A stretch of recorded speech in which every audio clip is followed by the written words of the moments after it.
Buenas tardes. Pues nuevamente esta tarde voy a dar el tema de insuficiencia renal aguda, ya se los comentó el doctor Treviño, y pues nuevamente agradeciéndole al doctor Treviño por su invitación. La insuficiencia renal aguda, como otras patologías, pues tiene múltiples definiciones. De las definiciones más completas y de los autores que más han escrito de insuficiencia renal aguda, pues bueno, esta es una de ellas. Se trata de un síndrome clínico secundario de múltiples etiologías que vamos a analizar y que se caracteriza por un deterioro de las funciones renales. Este deterioro generalmente o debe ser en horas o días y esto hace que se altere la homeostasis del organismo y se asocia con frecuencia con una disminución en la diuresis. Por eso la insuficiencia renal aguda se clasifica en oligúrica o no oligúrica. Y tiene como expresión común un aumento en la concentración de los productos nitrogenados en sangre. Estos productos nitrogenados generalmente nos vamos a referir a la urea y la creatinina, aunque posteriormente también vamos a ver que no son los principales marcadores de daño, pero son los que contamos generalmente en todos los hospitales y en todos los laboratorios generales.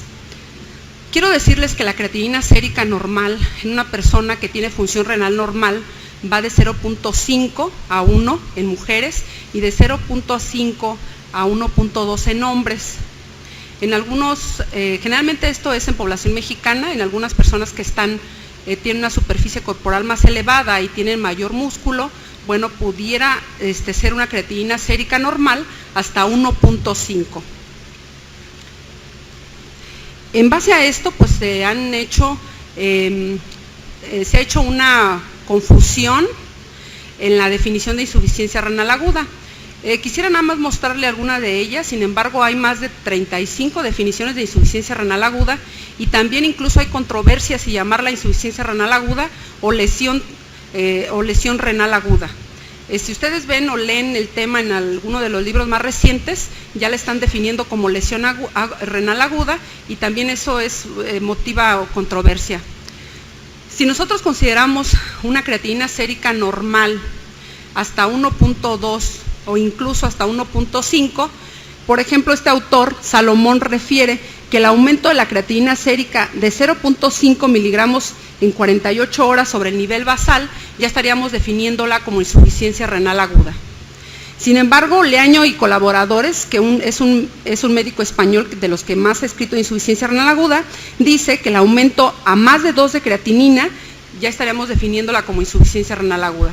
Y en épocas más recientes, Taylor y también colaboradores refiere que un incremento tan solo de 0.3 miligramos por decilitro se define como insuficiencia renal aguda. Si ustedes ven, esto implica confusión porque con estas definiciones no podemos saber con exactitud cuánto es la prevalencia o la incidencia porque no sabemos cuál podría o qué definición tomar. Sin embargo, dado estas confusiones, se reunieron un grupo de nefrólogos y de otras especialidades y definieron o refirieron que Rifle era una clasificación que podía estandarizar el diagnóstico de insuficiencia renal aguda.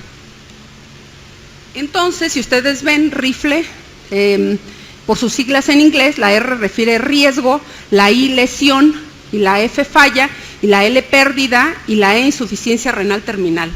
En esta clasificación de Rifle se toman varias cosas, y también aquí otra clasificación que se llama de Akin, donde la clasifica, también por insuficiencia renal aguda en inglés, la clasifica también en estadio 1, 2 y 3, y estas dos clasificaciones toman en cuenta lo que se incrementa de creatinina sérica, pero también lo que disminuye la diuresis. Y si ustedes ven, riesgo refiere a que el incremento en la creatinina sérica de 1.5 a 2 veces, ya no está diciendo que más de 0.5, ni mayor de 2, ni 0.3, sino que se incremente la creatinina sérica de 1.5 a 2 veces sobre el nivel basal. Lesión estaría definiéndose como un incremento en la creatinina sérica mayor de 2 a 3 veces sobre el valor basal y aquí también estaría tomando en cuenta el volumen urinario. Aquí el volumen urinario en riesgo menor de 0.5 mililitros por kilogramo de peso pero por hora, por 6 horas, y la de lesión menos de 0.5 mililitros por kilogramo de peso por hora por 12 horas.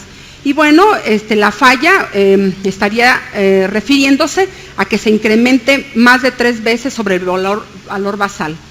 La pérdida y la diuresis, bueno, de esta forma. La pérdida, una falla renal persistente.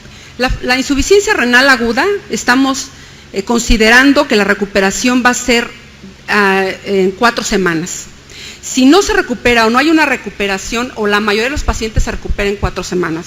Si no hay una recuperación en 4 semanas, estaríamos hablando de pérdida. Y estaríamos hablando de insuficiencia renal terminal, que así se define, cuando hay elevación de azoados o esta falla renal es mayor de 3 meses. Si ustedes ven un paciente con insuficiencia renal aguda, puede pasar directamente a insuficiencia renal terminal. ¿Cuáles son las funciones del riñón? Bueno, pues todas estas, el control del volumen, control de la concentración de electrolitos, control de la osmolaridad, control de la hemostasia, también tiene una función metabólica, control de la presión arterial, control del equilibrio ácido-base, también tiene una función endocrina. Y cuando hay una falla renal o una insuficiencia renal aguda, todas estas funciones se alteran. La incidencia de insuficiencia renal aguda se conoce en otros países, sabemos que aquí tenemos pocas estadísticas y más con lo que yo les acabo de mencionar, donde había confusión desde la definición. Ya se ha estandarizado más con esta clasificación de Rifle. La incidencia, esto es en el Reino Unido y esto es en España en el 2000, también de una estadística del año, donde refiere que va de 172 o hasta 200 casos por millón de la población adulta. Sin embargo, aquí, bueno, no estamos considerando niños, que también pudieran, ustedes saben que ya es otra población completamente diferente. Y bueno, ¿cómo se presenta la insuficiencia renal aguda o de qué forma? Bueno, sabemos también que en pacientes hospitalizados es más frecuente, sin embargo también a nivel comunitario, un paciente que por ejemplo le administramos aminoglucósidos, pues depende también de la edad, depende de algunos factores que vamos a mencionar, es menor de 1%. Sin embargo, a nivel hospitalario, aunque el paciente tenga una función renal normal, tiene el riesgo de tener insuficiencia renal aguda hasta el 7% y algunas series refieren que hasta el 10%. Si el paciente ingresa a terapia intensiva, a pesar de tener función renal normal, puede incluso presentarse hasta un 25 o un 30%. Un paciente que tiene posparo cardíaco, tan solamente cardíaco, hasta un 30%. Y entonces, ¿qué tenemos que hacer? Bueno, ver los factores de riesgo. ¿Cuáles son los factores de riesgo? Bueno, paciente mayores de 70 años, un paciente con diabetes, incluso aunque tenga función renal normal.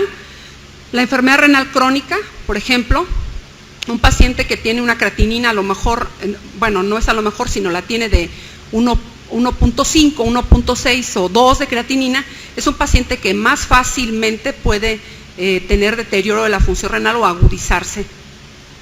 La disfunción ventricular izquierda también es un factor de riesgo. Y bueno, fíjense, hemos cambiado mucho en relación al tratamiento de la insuficiencia renal aguda. Tenemos tratamientos sustitutivos de la función renal con varios tipos de máquinas o varios tipos de formas de dializar a un paciente. Sin embargo, si ustedes ven, la mortalidad sigue siendo alta. Sobre todo esta mortalidad en terapia intensiva va de un 43 a un 88%. Y esta mortalidad se va a potencializar o va a aumentar incluso hasta más del 88%, cuando hay además de insuficiencia renal aguda, hay falla orgánica múltiple. También cuando hay falla respiratoria o cuando se asocia a falla respiratoria, o bien cuando hay una enfermedad cardiovascular preexistente. Para poder entender más algunas cosas del cuadro clínico, es importante considerar que además de las funciones que ya les mencioné, hay 3 premisas importantes que se deben de cumplir. Para que haya una función renal adecuada, tiene que haber un aporte sanguíneo adecuado. Si aquí falla, entonces se presenta la insuficiencia prerrenal. Hay 3 tipos de insuficiencia renal aguda, que es prerrenal, renal y posrenal. Si hay un aporte sanguíneo inadecuado, entonces se presenta la prerrenal. Si el tiene que haber también una integridad anatómica y funcional del riñón. Si no sucede esto, entonces se presenta la intrínseca o renal, insuficiencia renal intrínseca o renal. Y si no hay una vía urinaria permeable, entonces se presenta la insuficiencia posrenal. Y entonces, solamente para que poder situarlos, si hay aumento de azuados, que es lo que nosotros podemos medir fácilmente, vamos a centrarnos en la insuficiencia renal aguda, que ya les dije que se clasifica en prerrenal, renal y posrenal. Sin embargo, en esta renal, donde tiene que ver también el parénquima renal, puede también dañarse por alteraciones de los vasos, por ejemplo, vasculitis o una nefritis intersticial o bien una glomerulopatía. Quiero decirles que para motivo de esta plática, yo no voy a hablar de todas estas fallas o de insuficiencias renales agudas, sino me voy a referir a la necrosis tubular aguda que se presenta si nosotros no corrigiéramos problemas de prerrenales que también vamos a mencionar. En esta necrosis tubular aguda se clasifica en tóxica e isquémica. Entonces, vamos a hablar de prerrenal, posrenal y renal, y en la renal, estas las vamos a eliminar, aunque sabemos que existen, y nos vamos a centrar en la necrosis tubular aguda, tóxica e isquémica. También quiero mencionarles que no es tan fácil que el riñón tenga una descompensación y que se presente insuficiencia renal aguda. Tenemos mecanismos de autorregulación. Estos mecanismos de autorregulación que tiene el riñón permite que si nosotros tenemos una presión arterial media mayor de 80 milímetros de mercurio, el filtrado glomerular se conserve. ¿Qué es lo que ocurre cuando hay hipoperfusión renal? Cuando la presión arterial media disminuye menos de 70 milímetros de mercurio. Entonces, menos de 70 milímetros de mercurio de presión arterial media disminuye el filtrado glomerular. Y para que lo entiendan, esta autorregulación tiene que ver con la presión que se conserva a través en el glomérulo. Y el glomérulo, esta presión está generalmente dada por la arteriola eferente y la arteriola aferente. Entre vasodilatación y vasoconstricción conservan o hacen que se pierda este filtrado glomerular o se pierda esta presión intraglomerular. La arteriola aferente va a estar principalmente, las funciones que tiene están dadas por las prostaglandinas. Y entonces esto favorece que las prostaglandinas hacen que este equilibrio entre vasoconstricción y vasodilatación conserve esta presión intraglomerular que ya les había comentado. En pacientes con predisposición, por ejemplo, pacientes ancianos, y que nosotros damos inhibidores de las prostaglandinas como los AINES, y que además el paciente está deshidratado, nosotros podemos hacer o alterar este mecanismo de autorregulación. Entonces puede presentarse por esta situación, por estar inhibiendo este mecanismo de autorregulación por estas prostaglandinas que generalmente actúan aquí, podemos hacer que se produzca insuficiencia renal aguda. O bien, en la arteriola eferente, alterar este equilibrio entre vasodilatación y vasoconstricción, principalmente la vasoconstricción. Si inhibimos con IECA o ARA2, también podemos hacer que la presión intraglomerular disminuya y provocar insuficiencia renal aguda. Otro ejemplo, si disminuye el volumen circulante eficaz, se estimula la producción de angiotensina 2, hay reabsorción tubular proximal de sodio y agua, y entonces este mecanismo no se produce daño renal o no se produce daño en las células tubulares. Si disminuye aún más el volumen circulante eficaz, la angiotensina 2 aumenta más, hay vasoconstricción o constricción predominantemente de la arteriola eferente que ya habíamos visto o dicho, y se mantiene el filtrado glomerular. Si disminuye aún más el volumen circulante eficaz, la angiotensina incrementa aún más, la vasoconstricción ya no solamente es a nivel de la arteriola eferente, sino también de la arteriola aferente. Aquí todavía hay protección contra la hipotensión y la hipoperfusión. Si este ciclo no lo cortamos o no damos tratamiento para que este volumen circulante eficaz mejore, entonces se produce una lesión a nivel tubular, y es lo que se llama, es la necrosis tubular aguda que les había comentado ya. Entonces, si hablamos de la insuficiencia renal aguda intrínseca, sabemos, y también incluso en la prerrenal, sabemos que se da por alteraciones hemodinámicas, por esa vasoconstricción renal que ya habíamos mencionado, y eso hace que disminuya el filtrado glomerular. También se puede dar por nefrotoxinas, que también ya les había comentado. Hay lesión de las células tubulares de forma directa, principalmente el tubo proximal. Se precipitan incluso las células tubulares y favorece que haya una obstrucción a nivel tubular, y esto favorece que el paciente tenga oliguria o anuria. Hay activación de la mácula densa, retrodifusión, o sea, ya no hay absorción adecuada a nivel tubular, y disminución del filtrado glomerular. La isquemia, las células tubulares, cuando hay isquemia, bueno, se dice también, hay una teoría en respecto a que la reperfusión es la que pudiera hacer mayor daño en la insuficiencia renal aguda. Si tenemos células tubulares normales, puede haber una lesión letal, donde ya es irreversible y el paciente de tener insuficiencia renal aguda ya no la recupera, no recupera la función renal, y entonces permanece indefinido, si es que no se trasplanta, pues en sustitución renal. La lesión subletal irreversible, ya sabemos que hay exfoliación de las células, obstrucción por estas células a nivel tubular, disminución del filtrado glomerular, y esta fase se llama la fase de destrucción. Posteriormente hay una fase de supervivencia y una fase de recuperación, porque hay una rediferenciación y repolarización celular. Y si ustedes ven, nuevamente vuelven a recuperar las células tubulares normales, y por eso nos tarda 4 semanas. Que puede ser más, pero bueno, en promedio 4 semanas. Y este es un túbulo, también se altera también las cargas a nivel tubular, y aquí, bueno, como las células tubulares se están precipitando o destruyendo, y esto es lo que, hasta que nuevamente vuelven a recuperar o nuevamente vuelven a regenerarse, bueno, pues también nuevamente vuelven a recuperar la función. Entonces, ¿cuáles son las causas? Está un poco cargada, pero quise que todos ustedes las visualizaran. Y la insuficiencia prerrenal, pues bueno, ya habíamos comentado, hay una disminución del volumen intravascular efectivo, y pueden ser pues las pérdidas reales. ¿Cuáles son las pérdidas reales? Pues las hemorragias, los vómitos, las diarreas, las quemaduras, o incluso de forma iatrogénica, diuréticos en dosis altas, o bien por redistribución, o bien por redistribución, que sería un tercer espacio, como un síndrome nefrótico, un paciente con edema severo, o bien una pancreatitis.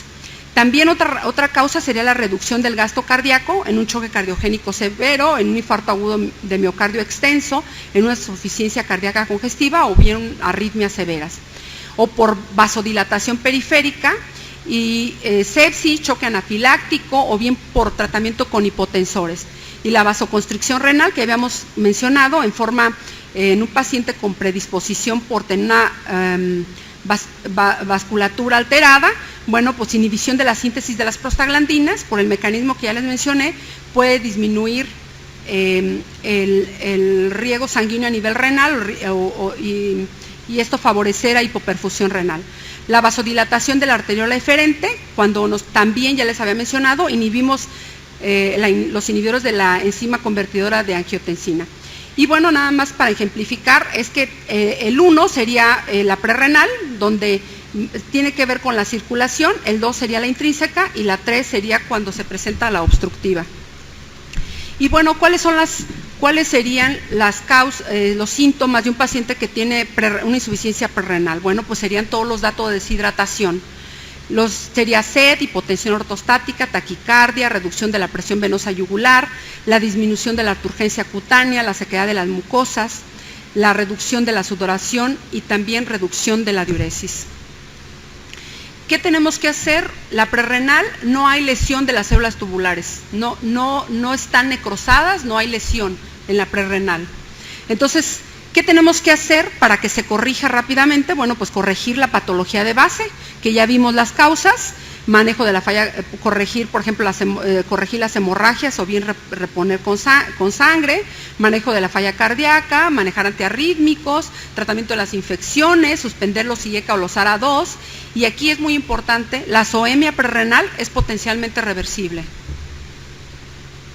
No dura 4 semanas la prerrenal, o sea, si ustedes...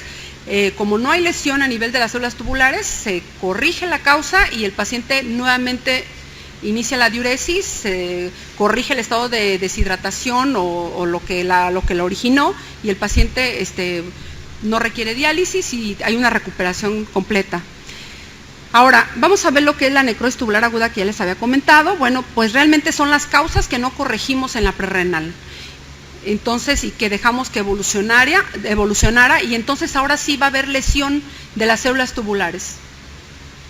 Y aquí les comentaba, puede ser por isquemia o por nefrotóxicos, y aquí los nefrotóxicos, pues hay una lista enorme, yo creo que nada más les voy a decir unos cuantos. Bueno, puede haber estos nefrotóxicos exógenos, como metales, como el plomo, con medios de contraste, anestésicos, los AINES, los endógenos, desde la bilirrubina, transfundir a un paciente con sangre incompatible, la mioglobina que se forma a nivel muscular cuando un paciente hace un ejercicio extenuante o cuando tiene traumatismo severo en los músculos, se libera mioglobina y entonces también eso favorece a que esta mioglobina se precipite a nivel del riñón y entonces es lo que se llama rhabdomiólisis y entonces pues provoca insuficiencia renal aguda.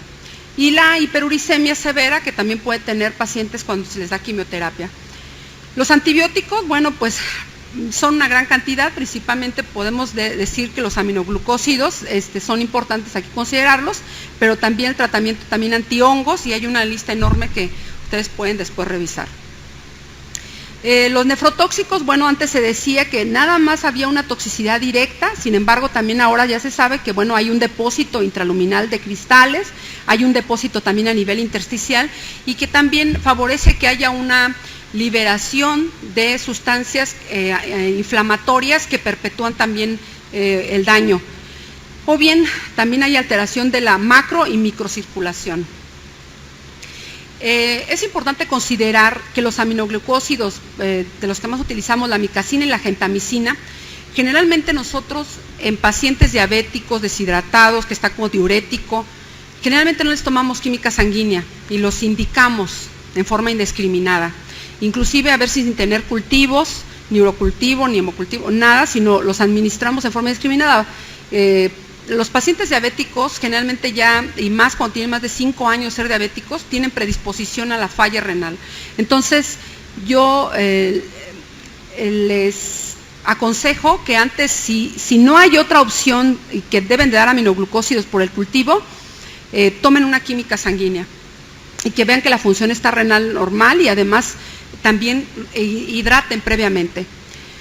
Generalmente se produce hasta después de los 7 o 10 días de haber estado en el tratamiento. Si ustedes ven, los médicos a veces damos la consulta y no volvemos a ver al paciente y entonces en ocasiones ni nos damos cuenta y el paciente a veces tampoco ni se enteró, a lo mejor nada más tuvo datos de uremia leve, a lo mejor cansado, fatigado, un poco de náuseas y como nunca se le tomó una química sanguínea, nunca supo que elevó esa cantidad de azuados de las que ya les mencioné en la definición.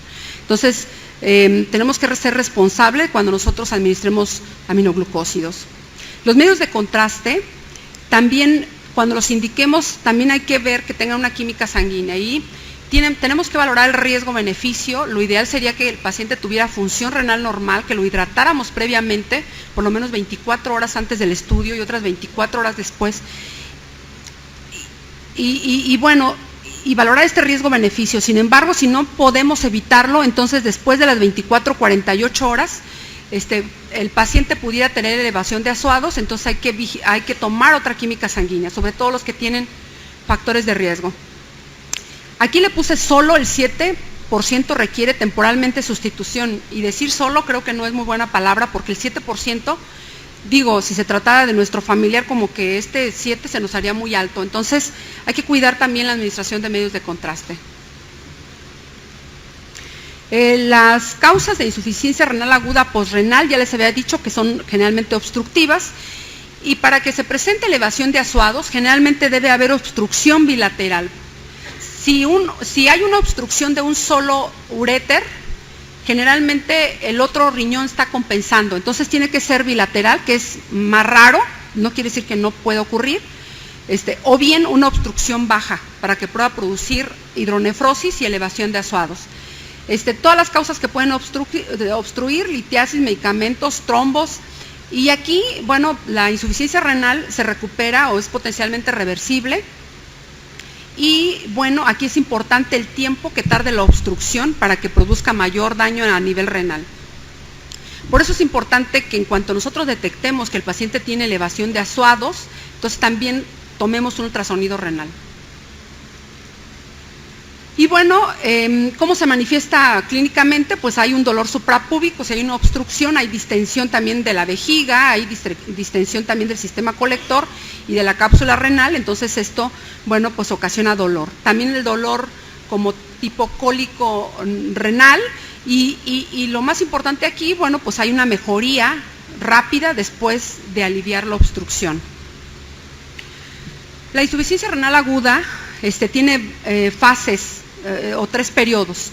Una fase de inicio en la que la duración es de 1 a 3 días y esta se presenta cuando el riñón es expuesto a la agresión física, química o biológica que ya vimos. Una fase de mantenimiento, fíjense, el filtrado glomerular normal o la función renal normal en una persona menor de 40 años, como todos los que estamos aquí, es de 90 a 120 mililitros minuto. Después de los 40 años disminuye 1 mililitro por año. Entonces, el paciente requiere sustitución renal cuando tiene menos de 15 de filtrado glomerular. ¿Sí? Entonces, miren, en la fase de mantenimiento es cuando el filtrado glomerular cae entre 5 y 10 mililitros minuto. Entonces, en esta fase, el paciente requiere sustitución renal. Entonces, la fase de inicio, fase de mantenimiento y después la fase de recuperación. La fase de recuperación aparece si el paciente estaba en anuria, porque esas 4 semanas puede estar en anuria, y entonces estamos sustituyendo la función renal con hemodiálisis generalmente. Entonces, si el paciente empieza a tener diuresis, o bien si tenía diuresis normal, pues puede incrementarla. Entonces, desde que aparece la diuresis pasando por un periodo de poliuria. Entonces, generalmente el paciente puede empezar a orinar o iniciar a orinar y después de 24 a 48 horas empieza a depurar. Entonces empieza a eliminar azuados, es lo que les quiero decir. Entonces, el 90% de los casos se resuelven en 4 semanas, pero algunos pueden tardar hasta 12 semanas. Hay algunos otros autores que dicen, bueno, que son 5 fases, una que es prerrenal, la de iniciación, y tiene que ver ahí con las células, la distensión del daño, de mantenimiento y la reparación celular. Y bueno, para hacer el diagnóstico, quiero decirles que, bueno, aquí utilizamos estudios básicos, pero que nos sirven, son muy útiles para hacer el diagnóstico de insuficiencia renal aguda, o sea, son suficientes. La biometría hemática, si el paciente no tuvo sangrado, no tiene por qué tener una anemia grave, a menos les digo que tenga sangrado. Generalmente sabemos que la función del riñón también, una de las funciones es la producción de eritropoyetina, que tiene que ver con la anemia. Sin embargo, puede tener una anemia más bien leve, muy leve, o no tenerla. La química sanguínea, yo les puse estos valores, sin embargo ya les comenté que también depende del laboratorio que ustedes, los niveles de laboratorio que maneje, cada laboratorio, bueno, la urea, la creatinina. El análisis de orina y el examen general de orina y los índices de insuficiencia renal los vamos a analizar enseguida. Estos índices me voy a centrar nada más en lo rojo y quiero decirles que no solamente nos sirve el sodio urinario y la densidad, sino realmente nos sirve todo lo que les acabo de mencionar, el cuadro clínico, los antecedentes, la historia clínica. Sin embargo, esto es una herramienta más que también nos puede orientar. Si ustedes ven, yo les mencioné de la prerrenal, donde no hay daño de las células tubulares, y la necrosis tubular aguda, donde ya hay daño de las células tubulares. Cuando tenemos un paciente en una sala de urgencias, no sabemos hasta qué momento sobrehidratarlo. Lo sobrehidratamos tanto, o lo hidratamos tanto, porque estamos angustiados que esté en anuria, que lo hacemos que se congestione o que el paciente caiga en edema agudo pulmonar. Entonces, ¿hasta qué momento sabemos que ya no va a responder, que ya no debemos seguir administrándole más líquido? Bueno, miren, tenemos algunos parámetros que nos pueden ayudar. Por ejemplo, el sodio urinario. Cuando el paciente está deshidratado, como ocurre en la prerrenal, o está con hipoperfusión renal, Las células tubulares están íntegras, entonces hay una reabsorción de sodio y agua. Entonces, ¿cómo va a estar el sodio en la orina? Si se está absorbiendo, no se está eliminando, porque las células tubulares están compensando esa pérdida. Entonces, el sodio urinario está bajo, perdón. Nuevamente le repito. Las células tubulares están íntegras, hay una reabsorción de sodio y agua, y en la orina está bajo el sodio. Sin embargo, cuando hay una lesión de esas células tubulares, ya no tiene la capacidad de conservar el sodio y entonces se elimina. La densidad urinaria, el riñón, en la prerrenal es un riñón deshidratado, bueno, es un organismo deshidratado, y entonces la densidad urinaria hay una concentración en la orina, y entonces la densidad incrementa, mayor de 1020. Y en la renal, bueno, pues esta capacidad de concentración está perdida porque las células tubulares están con lesión. La osmolaridad urinaria también en la prerrenal está incrementada, y en la renal también ya se perdió esta capacidad, menor de 300. Y aquí en el siguiente rojo de abajo, el FENA, que lo conocemos, bueno, es la fracción excretada de sodio, pues con esta fórmula, tiene más o menos, bueno, tiene la misma, lo que les comentaba, si el sodio urinario en la prerrenal está conservado por la capacidad de las células de absorción, está menor de 1. Y si ya hay una lesión renal de las células tubulares, este sodio ya no se conserva y entonces nuevamente pues se está perdiendo a través de la orina. Y entonces, cuando ustedes tengan todos estos parámetros positivos de esta forma, no tiene sentido que sigan sobrehidratando porque no va a responder el paciente. Ya les dije que requiere de tiempo para que nuevamente las células vuelvan a recuperarse. Entonces, por eso es importante, pues sobre todo que antes de que le administremos diurético, hacer estos ejercicios. También lo radiológico nos sirve para hacer el diagnóstico de insuficiencia renal aguda, y quiero decirles que si ustedes en su hospital no cuentan con ultrasonido, pues tomen una placa simple de abdomen, pero si no, bueno, pues ya sáltense la placa simple de abdomen y el ultrasonido sería mejor. La placa simple de abdomen, quiero decirles que para diagnosticar insuficiencia renal aguda, tiene que tener tamaño renal normal el paciente. El tamaño renal normal es 12×6×3. Y en una radiografía equivale a 3 cuerpos vertebrales y medio. Entonces, eso sería, la placa simple de abdomen nos ayudaría a eso. Si el riñón está de tamaño normal, aunque algunos diabéticos pueden tener tamaño más grande, los diabéticos tienen riñones más grandes, que nos pudiera ayudar, el tamaño renal para determinar si es algo agudo. Sin embargo, bueno, el ultrasonido es el que vamos a analizar.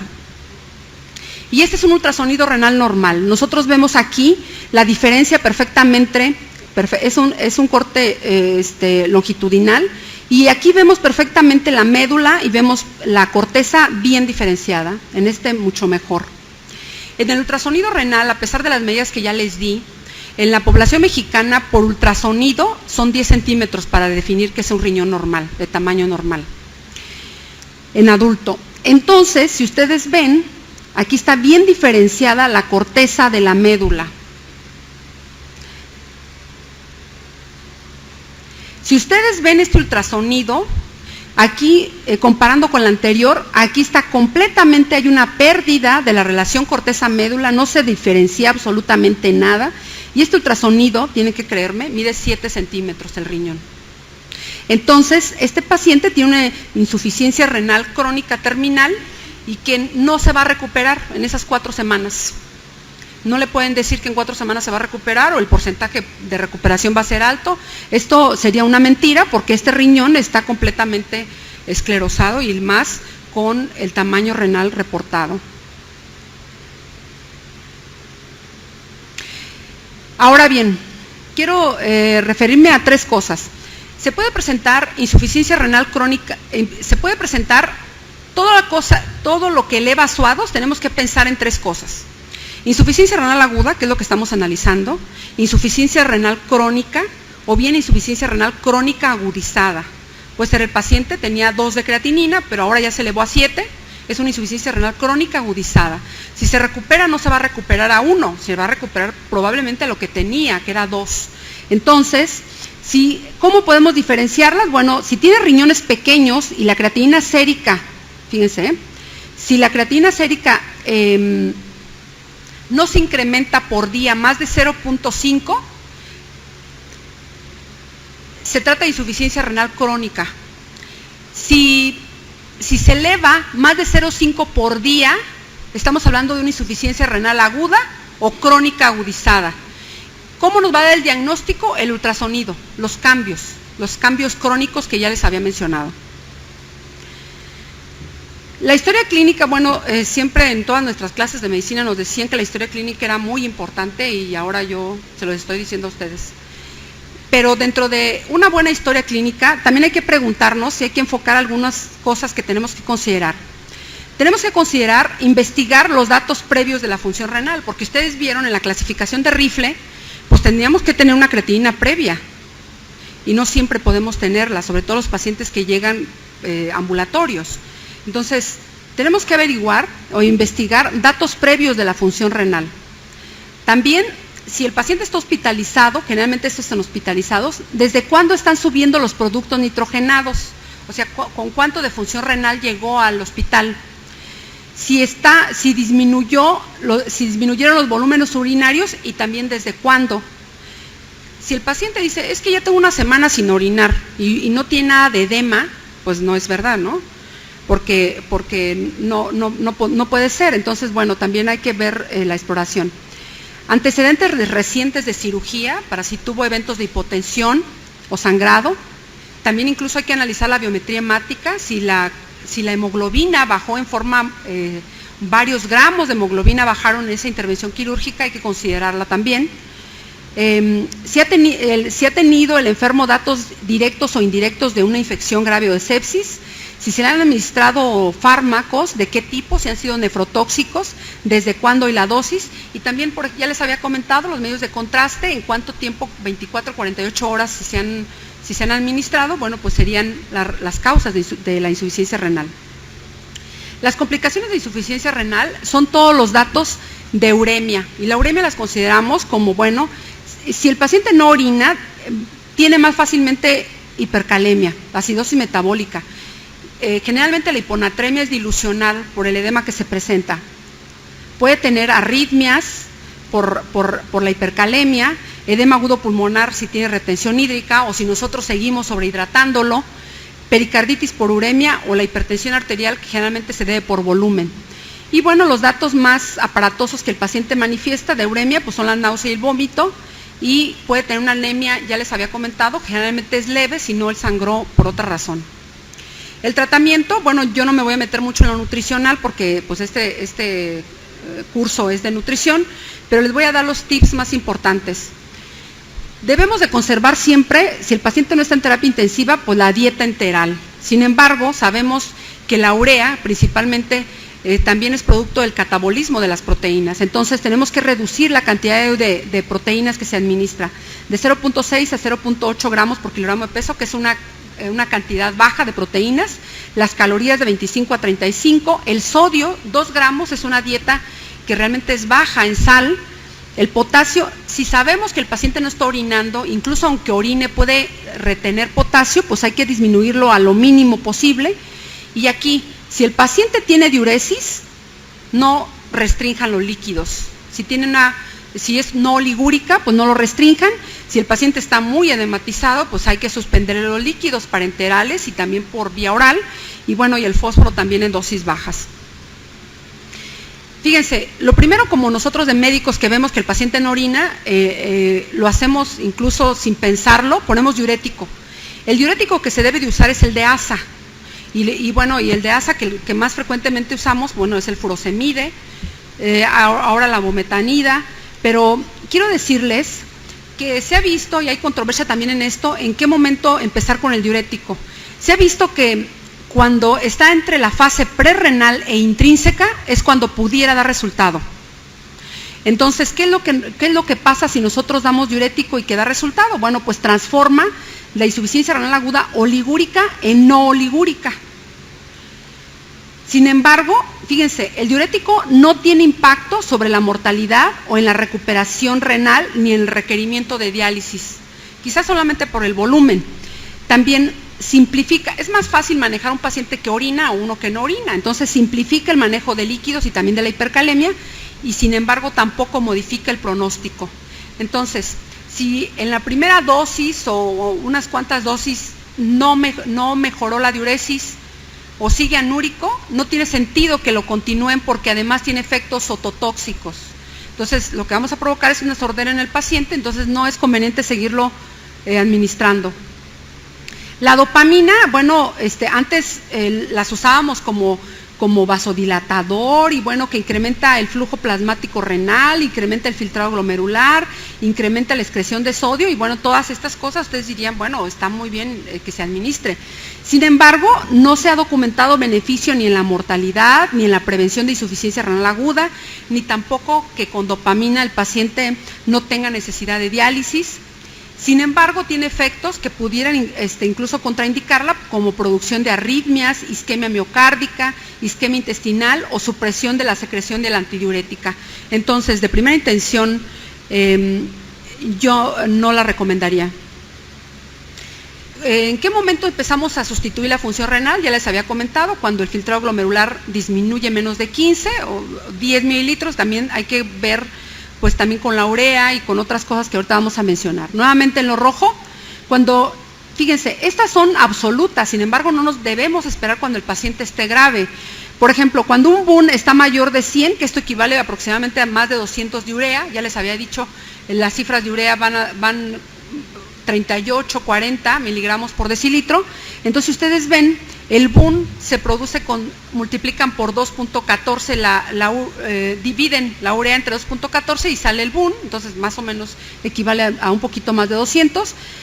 Entonces, estas son indicaciones absolutas, sin embargo, bueno, es preferible que nosotros hemodializamos en forma más temprana con un BUN menor de 76. Cuando hay hipercalemia, que no responde a un tratamiento conservador, hipermagnesemia o bien el paciente está anuria y que disminuyeron también alteraciones de los reflejos, pues son absolutas. También cuando hay una acidosis metabólica es absoluta y cuando hay una resistencia a los diuréticos y además está con retención hídrica, también se debe hemodializar o dializar. Fíjense, existen 3 formas de sustituir la función renal en lo que se recupera el riñón, ya habíamos dicho. La diálisis peritoneal, que generalmente no quiere decir que esté contraindicada, sin embargo, si ustedes no cuentan con otras o con sustitución con hemodiálisis, no quiere decir que no se pueda hacer, por supuesto que se puede hacer. La hemodiálisis y las terapias lentas continuas.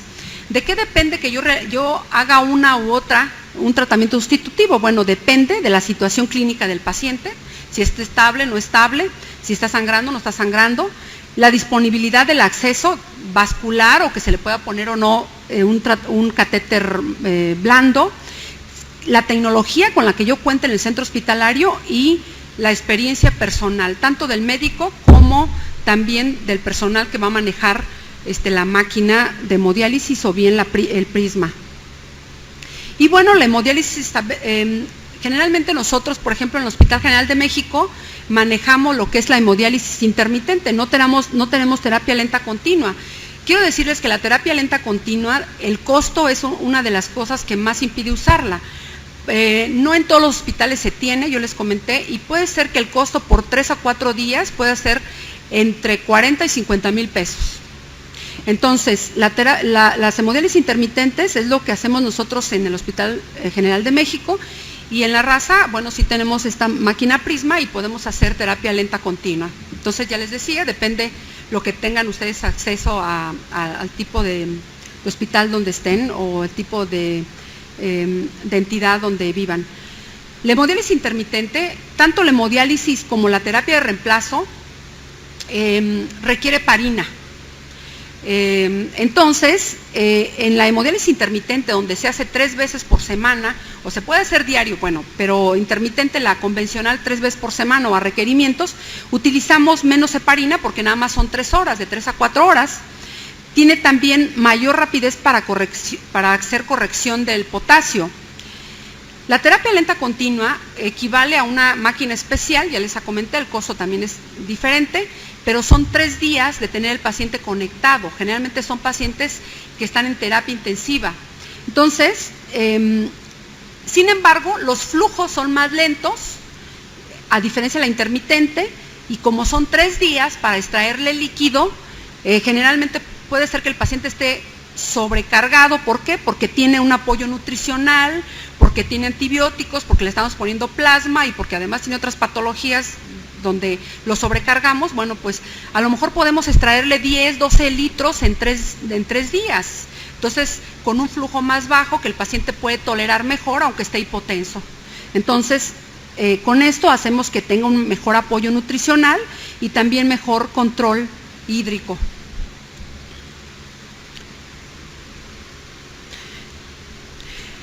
La insuficiencia renal es irreversible en el 5% de los pacientes y en los ancianos hasta el 16%.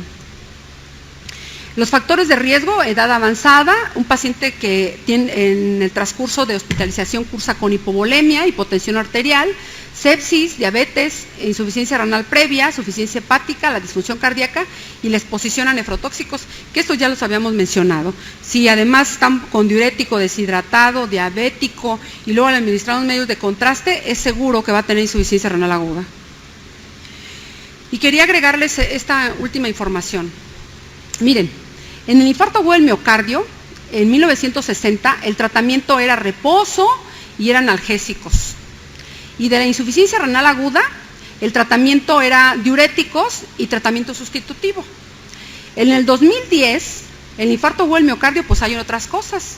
Hay cateterismo, ASA, los AINES, la trombolisis, y en la insuficiencia renal aguda seguimos iguales que en el 60. O sea, seguimos con diuréticos y con sustitución renal, y con una mortalidad. El infarto agudo del miocardio ha disminuido hasta un 50% y la insuficiencia renal aguda no ha cambiado. Entonces, ¿qué es lo que pasa? Bueno, que se ha intentado, si ustedes ven, insuficiencia renal aguda, ya habíamos comentado que cuando se incrementa más de 0.3 miligramos por decilitro de 24 a 48 horas. Entonces, la creatinina no es un marcador ideal de daño renal. Hay otros marcadores más tempranos. Cuando se incrementa la creatinina, quiere decir que el daño ocurrió 24 a 48 horas antes. Entonces, ¿qué es lo que ocurre? Bueno, pues la creatinina, insensible biomarcador de cambios agudos, se incrementa hasta que el filtrado glomerular ha disminuido un mayor del 50%, retraso entre la lesión y la elevación de creatinina hasta 48 horas, ya les había comentado. Y entonces, fíjense, la creatinina puede variar porque también se produce a nivel muscular, pues depende de la edad, depende de la raza, depende del género, la masa muscular, si se administran o no medicamentos, también depende del estado de hidratación. O sea, no es un buen marcador, pero es el que contamos hasta la fecha. ¿Cuál es el ideal? El ideal, bueno, es que tuviera una identificación temprana en la lesión renal, que se pudiera estratificar de acuerdo a la severidad del daño y que tuviera también especificidad de la etiología. Y bueno, hay algunos biomarcadores que ya, que por lo menos algunos se tienen a nivel privado, otros no, como la cistatina C, pero en los hospitales públicos no los contamos, no contamos con ellos. Quiero comentarles que hay uno que se llama KIN1 y que tiene que ver con que se eleva cuando hay una lesión isquémica a nivel renal, nefrotóxica, pero también se eleva cuando hay cáncer renal. O sea, el N-gal se eleva cuando hay una lesión isquémica, nefrotóxica o cuando hay un retraso en la función del injerto renal. La interleucina 18 cuando hay un retraso de función del injerto y la cistatina C cuando hay una reducción del filtrado glomerular o cuando hay una lesión del túbulo contorneado proximal. Y aquí se los comento, mire, si ustedes ven el N-gal, si ustedes ven, se eleva antes, fíjense, a las 0 horas, incluso antes. Bueno, ya ya está fallando, pero bueno, si ustedes ven también, el KIN1, que es el azul, también se eleva a las 0 horas hasta 3 o 6 horas de la lesión renal. La cistatina C, bueno, está hasta las 3 o 6 horas. La creatinina, pues hasta las 24 o 48 horas. Entonces, no los usamos a nivel institucional, pero bueno, esto es como que el futuro que ya lo tenemos cercano. Las limitaciones de los biomarcadores, bueno, datos disponibles son limitados en el patrón de expresión, todavía no los utilizamos de manera rutinaria y bueno, pues se requieren más estudios prospectivos para valorar su patrón de expresión. Y bueno, pues eso es todo, jóvenes.